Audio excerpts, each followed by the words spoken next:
WTAJ's Nittany Nation is proud to present Penn State Kickoff 2015.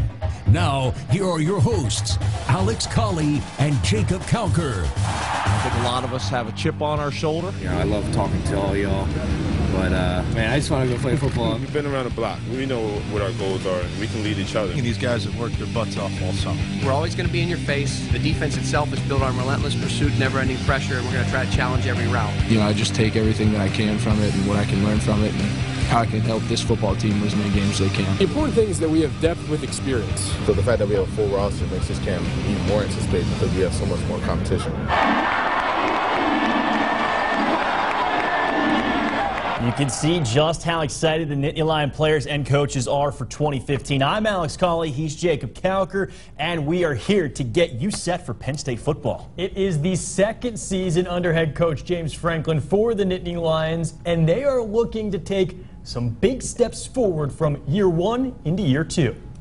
I have a much better understanding of Penn State now. I have a much better understanding of the Big Ten, and most importantly, I have a much better understanding of our players. The higher level of understanding is one of the reasons the phrase light years ahead is being thrown around a lot at Penn State. I think that year two's always a year to see some jumps in a lot of areas, so we're excited and we're working as hard as we can. Senior safety Jordan Lucas says he's noticed more trust between the Penn State players and coaches heading into year two. We feel like they're very big on relationships, and they've proven that to us, and you start to buy in, and I think everybody on this team is bought in, and we're ready to play. The other area that's grown by leaps and bounds is communication. With a year in the system under their belts, the Nittany Lions now know exactly how all of the pieces are supposed to fit together. Everybody's got to be on the same page. You got to run the right route.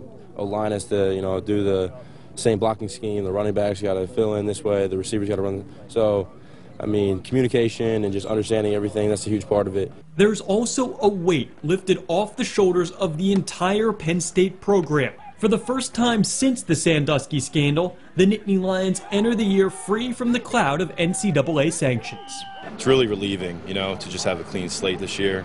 It's really nice when people talking about Penn State football are talking about Penn State football and not all the stuff on the sidelines, Well, when it comes to Penn State football, the most watched player on the field is undoubtedly junior quarterback Christian Hackenberg. Yeah, the Nittany Lions signal caller struggled statistically in 2014, completing less than 60% of his passes, throwing more interceptions than touchdowns, and of course being sacked more than any other quarterback in the Big Ten. Still, it is the tools that this former five-star recruit possesses, the cannon-like arm, the advanced knowledge of the game, and his proven ability in a pro-style offense that have many observers projecting him as a top 5 NFL pick, potentially the #1 overall draftee. One way Hackenberg has eyed improvement this offseason is by teaching others the game, from his Nittany Lion teammates in player-organized meetings and workouts to high school prospects at the Elite 11 and Manning passing camps.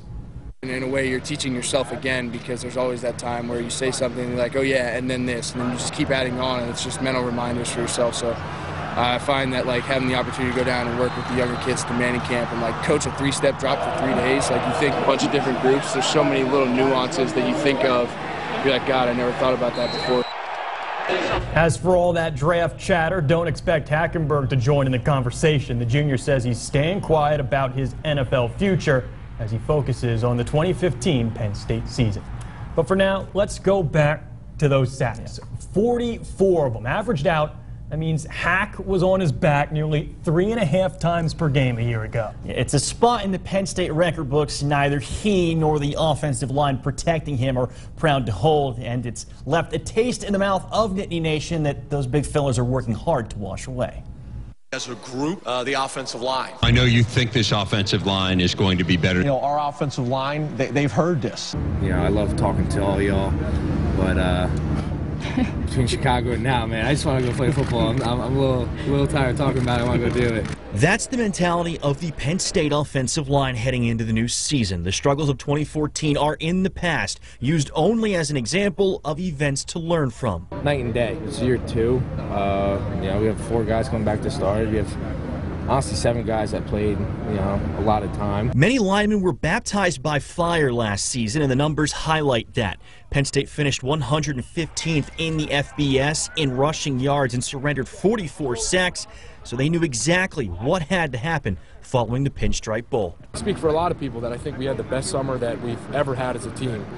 Feeling better than ever. An increase in numbers alone is room for optimism with the addition of nationally ranked JUCO transfer Paris Palmer and grad student Kevin Reiner, who played 4 years at Stanford. Those guys have been really friendly with me, really welcoming to me, so we've really made a lot of strides in the personality cohesion. The important thing is that we have depth with experience. Last year we had one guy that really had a bunch of reps, that was Donovan Smith. But now we have a bunch of guys that have played, that have gotten reps, that have played multiple positions, and that's going to pay off a bunch for us. The change has not only been noticed by those on the line, but also those who will benefit from their efforts. But I know that those guys worked extremely hard this offseason, especially this summer in terms of the film room, the extra work. When you know that someone's dependent on you, it changes the way that you conduct your work. So I always tell the guys, I need you just as much as you need me. A sentiment shared by offensive line coach Herb Hand, as only he can. We could play a snap with no wideouts. You could play a snap. You could put 11 linebackers on the field if you wanted to. LBU, right? It's written in the rules. You have to have 5 linemen. It's a rule. So we're the most important. Those 5 linemen could be blocking for a bunch of different running backs come week 1. The only returning back for any game experience is junior Akeel Lynch. He led the Lions in rushing over the final 4 games of 2014, averaging more than 5 yards a carry and scoring 3 touchdowns. So far in camp, redshirt freshmen Mark Allen and Nick Scott have built on solid spring performances. A true rookie, Saquon Barkley, also turned heads and should definitely be in the mix. The Whitehall product has already earned the reputation as a leader in his short time in Happy Valley. Well, Alex, one place where the Nittany Lions have a lot more experienced talent is in the wide receiver corps. Penn State returns every single wideout who caught a pass a year ago in games. Deshaun Hamilton leads the way after shattering Penn State's freshman receiving record book. He had 82 catches for nearly 900 yards. Junior Geno Lewis is the veteran of the group, bookending 2014 with big catches in games as well. Saeed Blacknall and Chris Godwin both finished 2014 strong, and now you can throw in a group of new talent with some major size and some big-time speed, and the bar is set high for the receivers. We always had positive feedback for each other. We always criticize each other, and we always compete against each other as well. So at the end of the day, all of us are getting better. We have so many weapons. If you pick one, you're gonna have to deal with the other. So we're just happy with all the guys we have right now, and we're gonna try to make it tough on defense as much as we can. But the wideouts aren't the only ones that defenses will have to worry about through the air. As we get a look at sophomore Adam Brenneman, he's returning and will give Christian Hackenberg another target in the passing game. Brenneman and his fellow tight ends have also been focusing on their blocking a lot this offseason. They, of course, plan to chip in on keeping their quarterback off his back. Tight end is a crowded spot on the field with Mike Jasicki gaining confidence and former freshman of the year Kyle Carter working back from a foot injury.